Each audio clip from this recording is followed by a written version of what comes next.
ಉಡುಪಿ ಜಿಲ್ಲೆಯಲ್ಲಿ ಕೋಳಿ ಅಂಕ ನಡೆಸದಂತೆ ಸಂಪೂರ್ಣ ತಡೆ ಒಡ್ಡಿದ ಎಸ್ಪಿ ಅರುಣ್ ಕುಮಾರ್ ಇದೀಗ ದಕ್ಷಿಣ ಕನ್ನಡ ಜಿಲ್ಲೆಯಲ್ಲೂ ಕೋಳಿ ಅಂಕ ನಡೆಯದಂತೆ ಕಾರ್ಯಾಚರಣೆ ಪ್ರಾರಂಭಿಸಿದ್ದಾರೆ. ಕಡಬ ಪೊಲೀಸ್ ಠಾಣಾ ವ್ಯಾಪ್ತಿಯ ಹಳೆ ನೇರಂಕಿ ಗ್ರಾಮದ ನೇರಂಕಿ ಎಂಬಲಿನ ತೋಟವೊಂದರಲ್ಲಿ ನಡೆಯುತ್ತಾ ಇದ್ದಂತಹ ಕೋಳಿ ಅಂಕಕ್ಕೆ ಪೊಲೀಸರು ದಾಳಿ ನಡೆಸಿ ಮೂವರನ್ನ ವಶಕ್ಕೆ ಪಡೆದಿದ್ದಾರೆ.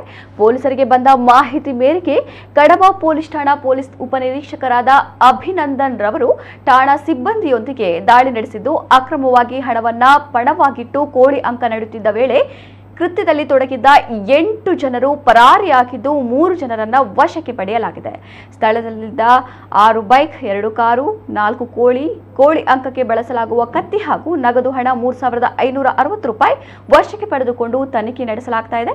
ಉಡುಪಿಯಲ್ಲಿ ಕೋಳಿ ಅಂಕದ ವಿಷಯ ವಿಧಾನಸಭೆಯಲ್ಲೂ ಚರ್ಚೆಗೆ ಬಂದಿದ್ದು ಇದೀಗ ದಕ್ಷಿಣ ಕನ್ನಡ ಜಿಲ್ಲೆಯಲ್ಲಿ ಏನಾಗಲಿದೆ ಎಂದು ಕಾದು ನೋಡಬೇಕಾಗಿದೆ.